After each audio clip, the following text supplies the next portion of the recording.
Our hypothesis for this project is that if the role of the mRNA in this process was replaced by rRNA or tRNA, then it would not be able to direct the synthesis of the cell-altering proteins.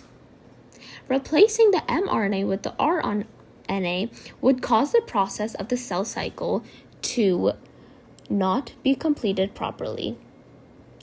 The mRNA's first step in the cycle is to synthesize in the laboratory. If replaced with rRNA, the target cell cycle would start a different process that it is not needed to for this. In the target cell, ribosome is delivered into the target cell, then converted into proteins, which is where tRNA would cause the production of proteins to come out differently because no amino acids are present in the target cell. Some of the advantages of using mRNA rather than DNA for directing the synthesis of the drug include mRNA being better for short-term or temporary results, it being more stable, having high efficiency in inserting nucleic acids into eukaryotic cells, having a low toxicity rate because they don't need to enter the cell's nucleus in order to be functional, which also contributes to its direct protein production as mRNA goes straight into making proteins and does not need to enter the nucleus. Additionally, mRNA has no potential risk of accidental infection, as well as mRNA not risking the altering of DNA, avoiding insertional mutagenesis or mutations being formed in DNA by adding one or more base pairs.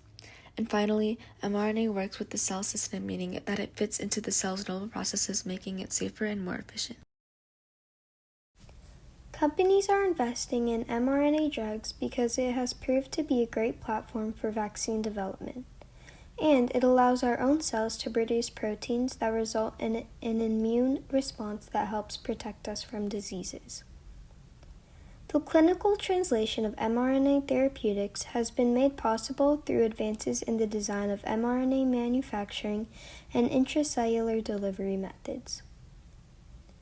mRNA injected into patients can start the production of drugs in a patient's cells.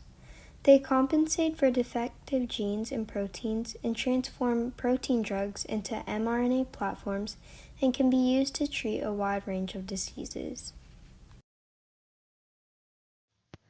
The process of mRNA therapy begins with the DNA strand, acting as a template to create specific kinds of synthetic mRNA coded by scientists. This mRNA is then injected into the body, more specifically the cellular cytoplasm, where it's wrapped with a protective lipid layer to ensure it gets into the target cell safely. Once inside the cell, the mRNA then attaches with the ribosome to initiate the polypeptide generation procedure. The protein product is a weak part of the intended disease or virus being vaccinated for, giving the body the opportunity to moderately build up immunity toward it, ultimately completing mRNA therapy.